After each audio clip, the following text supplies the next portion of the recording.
warahmatullahi wabarakatuh. Perkenalkan, saya Sofiatul Mila, SMAK AK, salah satu dosen di program studi akuntansi Universitas Lamatri. Pada kesempatan kali ini, saya akan memaparkan tentang mata kuliah yang saya ampu di program studi akuntansi Universitas Lamatri, yaitu mata kuliah akuntansi sektor publik. Mata kuliah akuntansi sektor publik merupakan mata kuliah wajib prodi yang memiliki bobot 3 SKS dan berada pada semester 6.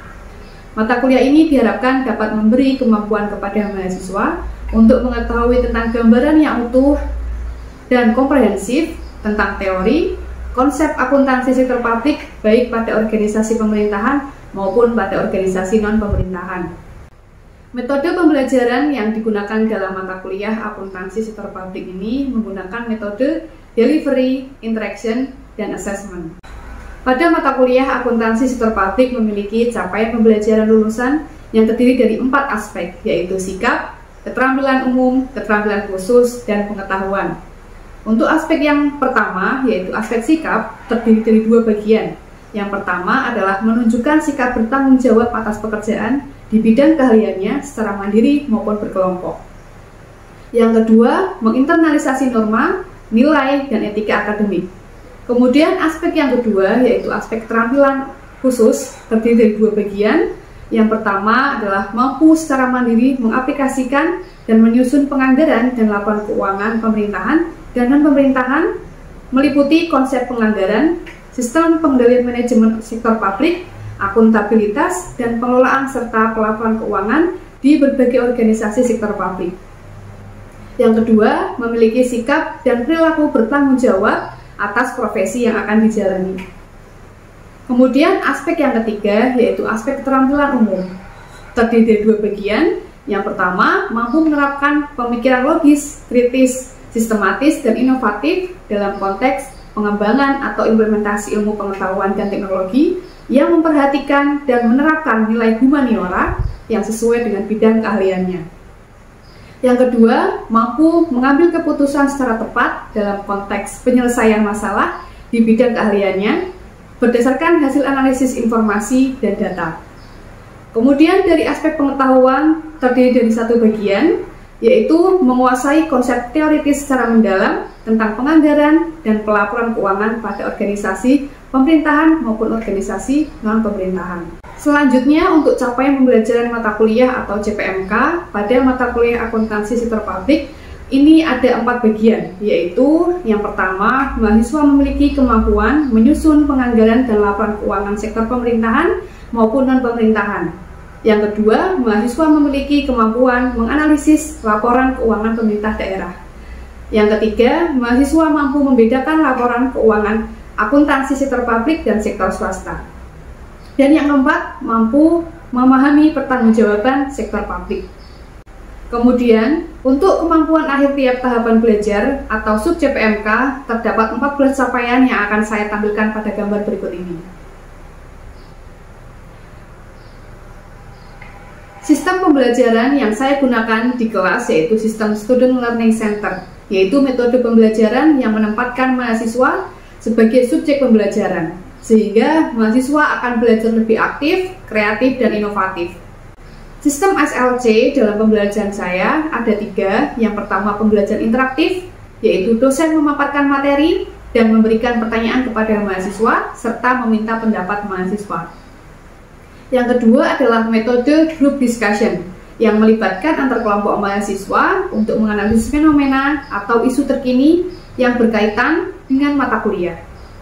Kemudian yang ketiga adalah self-directed learning, di mana metode ini berbentuk pemberian tugas kepada mahasiswa seperti tugas membaca maupun tugas membuat ringkasan.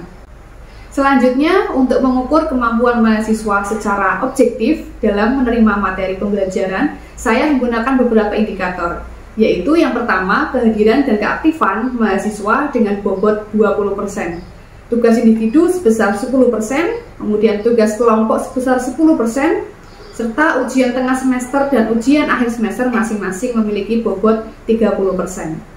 Nah, itulah tadi aspek yang saya terapkan dalam pembelajaran pada mata kuliah akuntansi sektor publik yang terdiri dari aspek delivery, interaction, dan assessment. Selanjutnya, saya akan menampilkan cuplikan proses pembelajaran secara luring yang saya lakukan di kelas. Terima kasih. Wassalamualaikum warahmatullahi wabarakatuh. Baik, Assalamualaikum warahmatullahi wabarakatuh. Waalaikumsalam warahmatullahi wabarakatuh.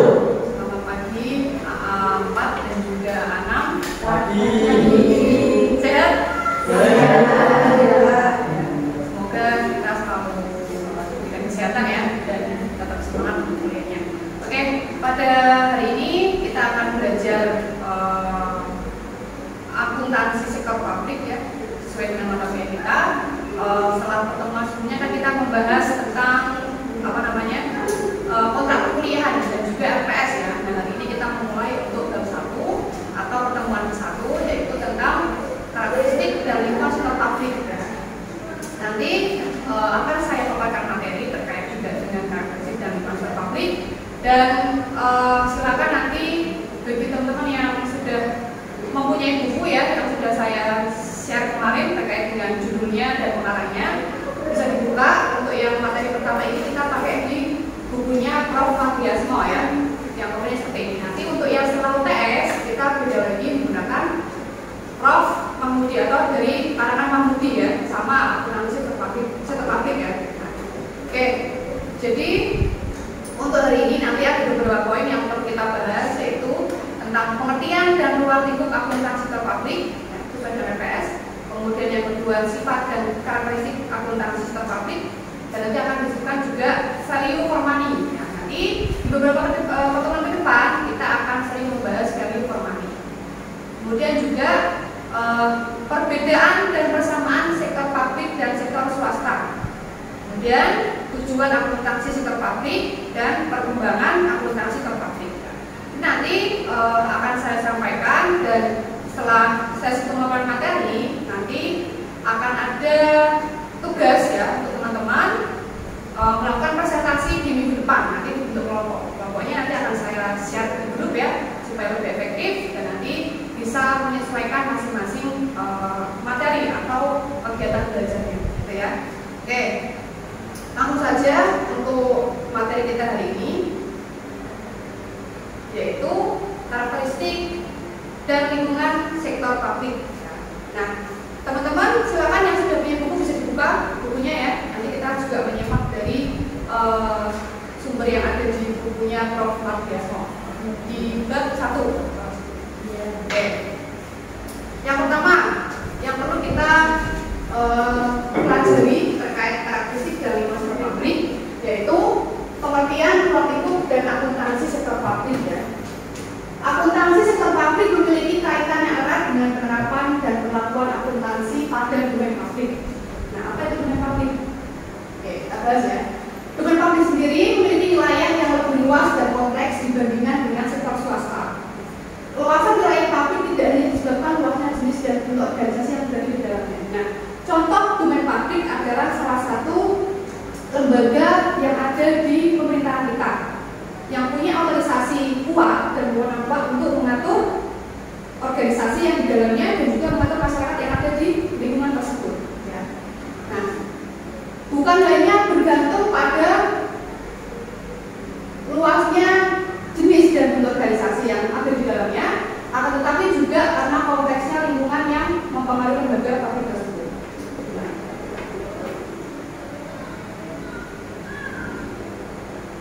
Nah, kemudian kalau secara kelembagaan, domain publik antara lain adalah badan-badan pemerintah, baik itu pusat dan juga daerah. Kemudian adanya BUMN dan BUMD. Kemudian yayasan ya, seperti kampus kita, ini kan juga didirikan dari siapa? Yayasan ya. Nah, kemudian organisasi politik, LSM, universitas dan organisasi lembaga lainnya. Nah, ini untuk yang ruang lingkup akuntansi sektor publik. Selanjutnya,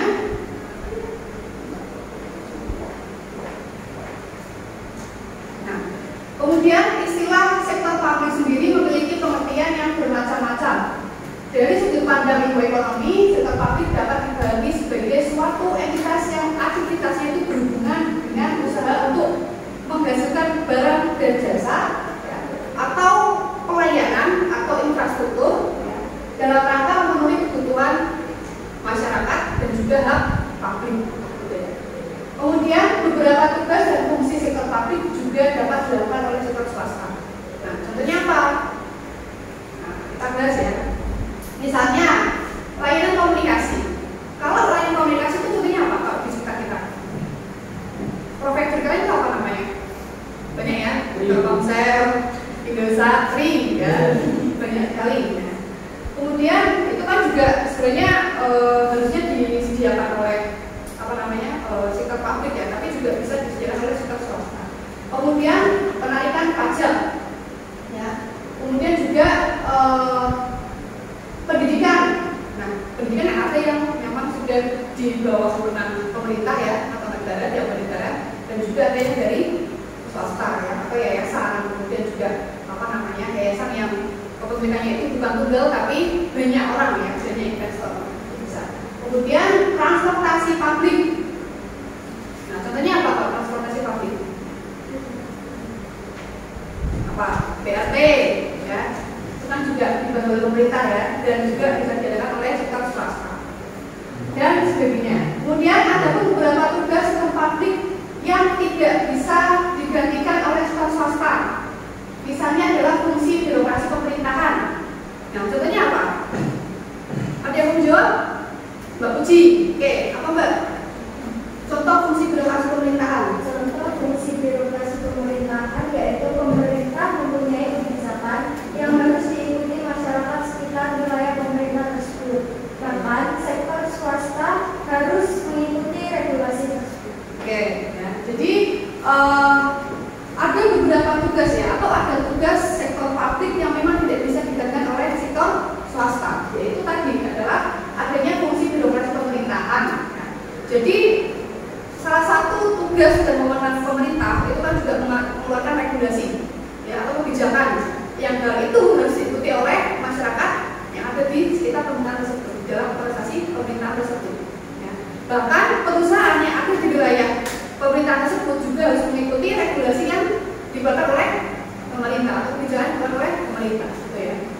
Maka hal itu tidak bisa digantikan oleh sektor swasta. Apakah bisa perusahaan mengeluarkan regulasi sendiri untuk masyarakat sekitar? Tidak toh. Nah, terkait pajak kan juga harus mengikuti aturan dari pemerintah. Sebagai konsekuensinya, ya, akuntansi sektor publik dalam beberapa hal berbeda dengan akuntansi sektor swasta. Nah, sebelum kita menjelaskan, sebelum kita mengarah ke perbedaannya antara sektor publik dengan sektor swasta, saya ingin bertanya ke teman-teman ya. Mungkin ada yang mau menjawab. Kira-kira perbedaan ini, ya, perbedaan mendasar tujuan sektor publik dengan sektor swasta itu apa? Oke, Mas Safi, apa tujuannya? Untuk sektor publik lebih ke service oriented. Ya. Yang maksudnya itu pelayanan kepada publik. Ya, ke masyarakat ya. Ya, ke masyarakat. Kemudian, kalau yang sektor swasta yaitu tujuan utamanya profit oriented. Profit oriented. Oke, jadi perbedaan mendasar dari sektor publik dengan sektor swasta adalah kalau sektor publik mereka service oriented. Kita menyediakan pelayanan ya, pemerintah menyediakan pelayanan. Karena memang dasarnya pemerintah adalah melayani siapa? Masyarakat ya. Kemudian kalau untuk yang sektor swasta tadi apa? Profit oriented karena mereka mengejar laba ya. Untuk menghasilkan laba sebanyak-banyaknya semaksimal mungkin. Oke, terima kasih Mas Fatih. Selanjutnya, nah ini sifat dan karakteristik akuntansi sektor publik. Jadi ada beberapa faktor ekonomi, faktor yang bisa menyebabkan perbedaan karakteristik antara sektor publik. Ya. Contoh untuk yang faktor pertama adalah faktor ekonomi. Antara lain adanya pertumbuhan ekonomi. Misalkan di Kabupaten Kendal dan Kabupaten Semarang, apakah berbeda pertumbuhan ekonominya? Pasti berbeda ya. UMR-nya sudah berbeda ya dari segi UMR ya. Kemudian tingkat inflasi. Nah, inflasi juga akan mempengaruhi dari karakteristik sektor publik ya. Kemudian tenaga kerja itu juga mempengaruhi ya. Nilai tukar mata uang, infrastruktur dan juga pertumbuhan pendapatan per kapita atau GNP atau GDP. Ya. Nah, itu faktor yang ekonomi. Kemudian untuk faktor politik. Faktor politik di sini meliputi adanya hubungan negara dan masyarakat. Kemudian legitimasi rezim yang berkuasa. Nah, kalau tipe rezim berkuasa kita bisa mencontohkan ya, seperti masanya Pak SBY, itu kan kebijakannya berbeda ya. Apa sih kalau Pak SBY? Artinya BLT ya, uang tunai. Kemudian kalau rezimnya Pak Jokowi, apa? Jalan tol ya, infrastruktur diperbaiki semuanya ya. Kemudian kalau pas zamannya Pak Soeharto, ada yang tahu? Swasembada pangan ya. Jadi pas masanya Pak Soeharto itu kita negara Indonesia itu menjadi swasembada beras khususnya ya. Jadi kita bisa mengekspor. Nah, itulah salah satu keunggulan masing-masing rezim ya. Nah, ketika rezim itu dipimpin oleh orang yang berbeda, maka kebijakan, aturan atau mungkin regulasi yang dikeluarkan juga berbeda, gitu ya. Atau bahkan output yang dihasilkan oleh rezim tersebut juga berbeda, sehingga bisa mempengaruhi karakteristik dari sektor publik tersebut, gitu ya. Kemudian faktor yang selanjutnya adalah faktor kultural. Nah, ini kan negara kita kan termasuk negara yang banyak sekali keragaman ras, suku, agama, dan budaya ya. Otomatis dari perbedaan tersebut bisa mempengaruhi perbedaan karakteristik dari sektor publik. Contoh misalkan, kalau di Jawa Tengah untuk karakter dari orang-orangnya ya, dalam pemerintahan apakah berbeda dengan yang di Bali? Berbeda. Apakah berbeda dengan orang-orang yang ada di Sulawesi misalkan? Berbeda. Sulawesi lebih keras ya. Kalau yang di Jawa Tengah lebih halus. Jadi kalau misalkan kita diskusi atau membahas sebuah perencanaan program pasti dengan hati yang legowo istilahnya ya. Beda dengan orang-orang yang di Sulawesi mungkin lebih keras ya, kemudian lebih pengen mengutarakan pendapatnya, ide-idenya harus dikeluarkan seperti itu. Itu contoh kelas ya. Kemudian yang kedua, sistem nilai di masyarakat, atau kalau kita baca adalah apa sih, sistem kasta ya. Yang di bagian ada ya sistem kasta. Itu juga mungkin mengaruhi adanya karakteristik dari sektor publik sendiri. Kemudian historis ya, sejarah dari daerah tersebut ya. Kemudian sosiologi masyarakat dan karakter masyarakat. Mungkin biasanya karakter antara Jawa Tengah dengan orang di Sulawesi kan masih beda, gitu ya. Dan juga kita pendidikan. Kemudian faktor selanjutnya adalah faktor demografi.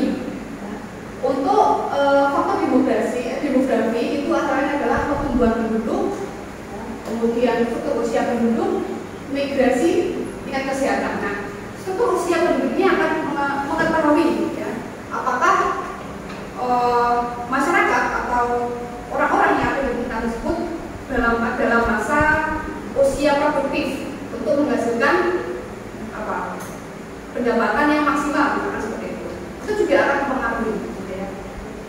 Nah, kemudian selanjutnya konsep pengelolaan organisasi sektor publik. Nah, ini nanti ada konsep yang akan sering kita dengar ya di beberapa pertemuan ke depan tentang value of money. Nah, value of money itu ada beberapa elemen ya.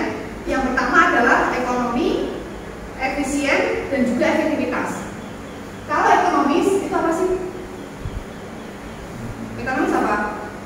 Yaitu pemerolehan input dengan kualitas tertentu pada harga yang rendah. Jadi bagaimana caranya kita bisa memperoleh output yang maksimal dengan input yang seminimal mungkin, gitu ya. Kemudian yang kedua efisiensi, yaitu pencapaian output yang maksimum dengan input tertentu atau penggunaan input yang rendah untuk mencapai output tertentu. Sama ya, intinya kalau dari segi ekonomis itu berarti sumber daya alamnya itu harus digunakan seminimal mungkin untuk menghasilkan output yang maksimal ya. Dan efisien juga, seberapa efisien sih kita mengatur sumber daya yang ada sehingga nanti outputnya juga lebih maksimal, gitu ya. Nah, kemudian yang efektivitas, yaitu tingkat pencapaian hasil program dengan target yang ditetapkan atau perbandingan outcome dengan output. Nah, kalau efisiensi itu fokusnya pada output, sedangkan kalau efektivitas itu lebih ke outcome ya, yang bisa memberikan dampak jangka panjang. Kemudian, nah, ketiga hal tersebut merupakan pokok dari value of money. Namun ada beberapa pihak yang berpendapat perlu ditambahkan adanya dua elemen, yaitu equity, ya, keadilan, dan juga kesejahteraan ekonomi, ya, atau pemerataan. Kemudian untuk yang equity meneliti dari penggunaan uang pabrik tidak terkonsentrasi pada kelompok tertentu, melainkan secara merata. Untuk manfaatnya banyak ya, meningkatkan pelayanan publik ya, kemudian juga meningkatkan efektivitas pelayanan publik ya, dan juga tepat sasaran tepat guna dan untuk mengurangi adanya inefisiensi ya, dari penganggaran tersebut. Nah, selanjutnya perbedaan ini yang sudah saya tanyakan tadi ya ke Mas Bupati ya, terkait dengan perbedaan tujuan organisasi non-profit dan juga profit motif ya. Nah, kalau yang pertama tujuan organisasi jelas, untuk yang sektor publik berarti non-profit motif ya. Yang kedua kalau sektor swasta berarti profit motif ya. Nah, kemudian sumber pendanaannya, kalau sektor publik itu dari pajak, retribusi, utang, ya, penduduk pemerintah dan juga laba BUMN maupun BUMD. Sedangkan kalau untuk yang sektor swasta itu melalui pembiayaan internal ya, dan juga eksternal. Kalau internal berarti dari modal sendiri, ya. Kalau eksternal dari mana? Tambah, obligasi, ya, investor dan sebagainya. Ya. Kita bahas dulu.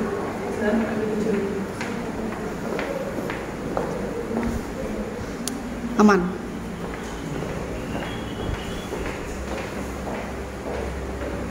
Oke, kita lanjut. Untuk yang ketiga, yang ketiga ya, pertanggungjawaban. Kalau sektor publik itu pertanggungjawabannya kepada siapa? Kepada masyarakat dan juga nanti pihak tertinggi lagi ya, di atasnya, yaitu DPR maupun MPR. Dan untuk sektor swasta, pertanggungjawabannya kepada pemegang saham atau investor ya, dan juga kreditur. Oke. Kemudian yang keempat adalah struktur organisasi. Kalau sektor publik itu bersifat birokratis ya, dan juga kaku. Sedangkan kalau di sektor swasta lebih fleksibel. Ya. Nah, itu. Kemudian untuk sistem akuntansi, bedanya kalau di sektor publik itu memang awalnya masih menggunakan cash accounting. Ya. Tapi kalau di sektor swasta itu semuanya sudah menggunakan accrual accounting. Tapi kan sekarang ini sudah serentak ya. Sekarang sudah serentak. Sektor publik maupun swasta itu menggunakan accrual accounting ya. Karena lebih komprehensif, lebih lengkap dan memuat beberapa informasi, baik itu informasi kuantitatif dan kualitatif, gitu ya. Oke. Nah, sampai sini apakah ada pertanyaan terkait perbedaan? Oh, Mbak Dita, gimana Mbak? Tadi kan sudah ada perbedaan antara sektor publik dan sektor swasta. Ya. Kalau dari segi pelaporan apakah ada perbedaan juga? Kalau dari segi pelaporan sektor publik dengan sektor swasta, oke. Jadi antara sektor publik dan sektor swasta itu ada perbedaan dari segi pelaporan. Nah, kalau untuk yang sektor publik itu nanti kita akan membahas juga ya, adanya LRA atau laporan realisasi anggaran. Nah, dalam LRA itu tertulis adanya anggaran dan juga realisasi. Ya. Nah, di dalam LRA itu termuat beberapa jenis pos-pos yang ada di sektor swasta sama ya, seperti pendapatan, ya, kemudian beban, tapi mungkin biasanya berbeda. Kalau di LRA adanya pendapatan, kemudian kalau di bagian beban itu termasuk dalam belanja ya, bukan biaya atau bukan tapi belanja daerah.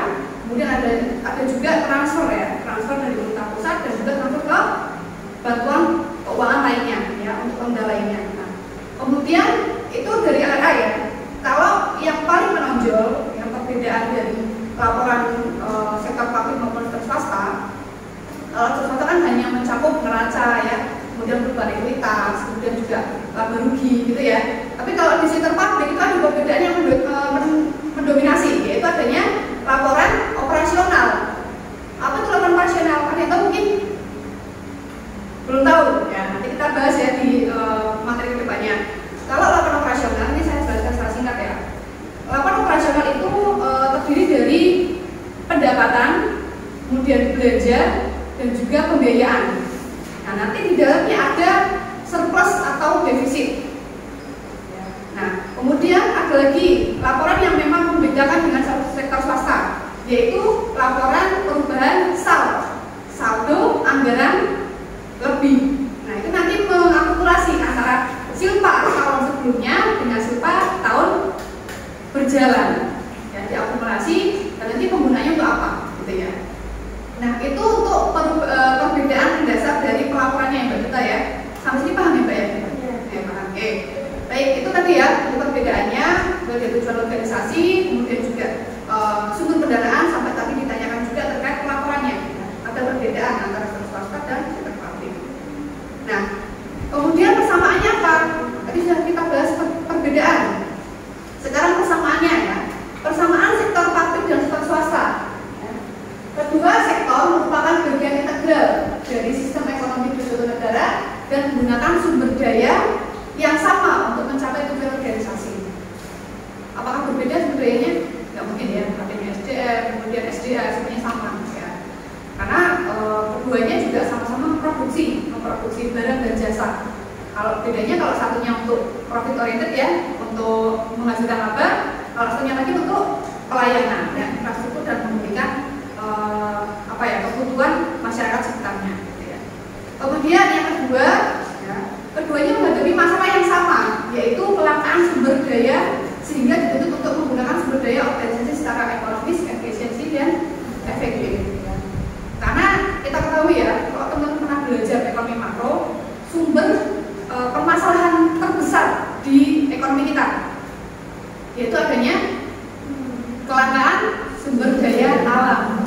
Bahkan saat ini pun ada satu lagi permasalahan, yaitu kelangkaan sumber daya manusia. Maksudnya sumber daya manusia ini belum maksimal dalam menyalurkan keahliannya. Ya. Makanya ini juga salah satu PR dari pemerintah kita, gitu ya. Kemudian yang ketiga yaitu proses pengendalian manajemen termasuk manajemen keuangan pada dasarnya sama di antara kedua sektor tadi ya. Sama-sama membutuhkan informasi yang handal dan relevan. Kemudian yang keempat adalah kedua sektor terikat pada peraturan perundangan dan ketentuan hukum lain yang disyaratkan. Gitu, ya.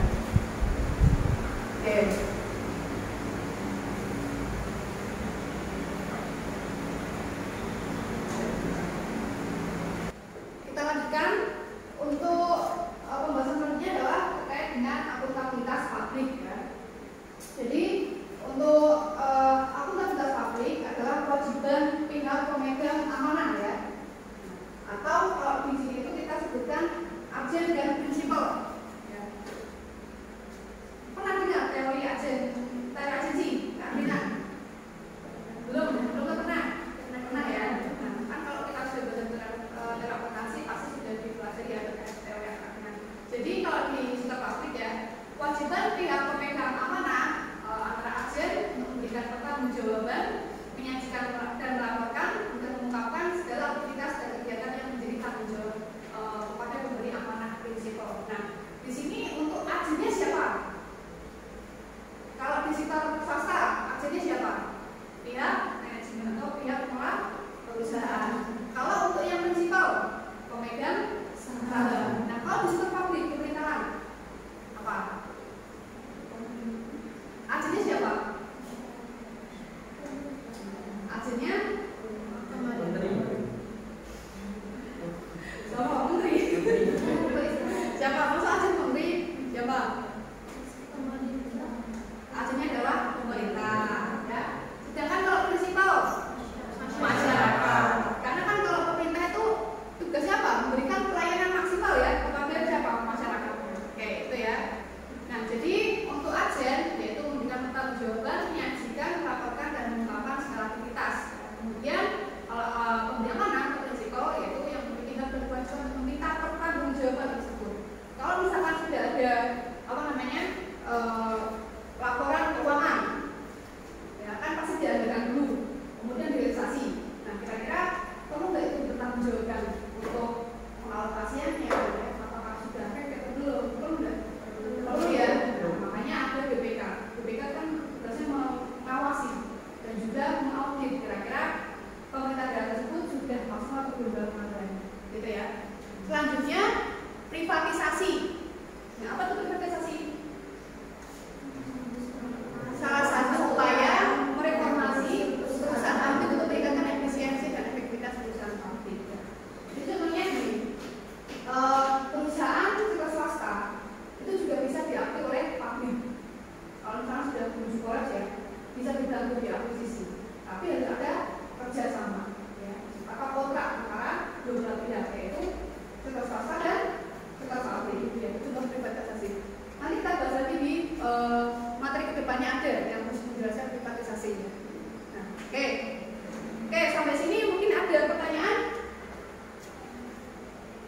Bu Ide ya? Coba. Kapan mulai diterapkan sistem pencatatan akuntansi berbasis aktual pada sektor publik? Kapan pencatatan akuntansi aktual dimulai pada sektor publik ya? Oke. Untuk aturannya memang itu dimulai di tahun 2010, di tahun 2010. Ya. Akan tetapi itu masih dalam apa ya? Percobaan. Nah, kemudian di tahun 2015 ya, dan juga 2014 ya, sebelumnya 2014, kemudian di 2015 itu sudah dikeluarkan aturan yang mendasar ya, yang harus diikuti oleh semua sektor publik terkait dengan penggunaan akuntansi aktual. Jadi serentak itu digunakan di 2015. Ya. Kalau 2014 itu masih hanya gambaran dan masih percobaan. Tapi percobaan itu juga masih banyak kekurangan ya. Tadi terkait SDM juga perlu adanya pelatihan lagi, ya, sehingga belum mampu untuk diterapkan ke semua sektor, ya, semua lembaga. Nah, tapi di 2015 itu semuanya sudah siap dan sehingga serentak dipakai di 2015. Tapi mungkin di sini di 2015 juga belum maksimal juga ya, tapi kita juga bertahap, ya, bertahap. 2016 mungkin tidak ada beberapa pemerintahan yang sudah semuanya menggunakan, ya. Kemudian ada yang memang belum karena memang tenaganya belum bisa ya, atau mungkin hasilnya belum bisa sehingga nanti berproses ya. Tapi untuk aturannya itu dikeluarkan di 2014 ya, dan juga 2015 itu sudah serta menggunakan aktual. Itu ya Mbak ya.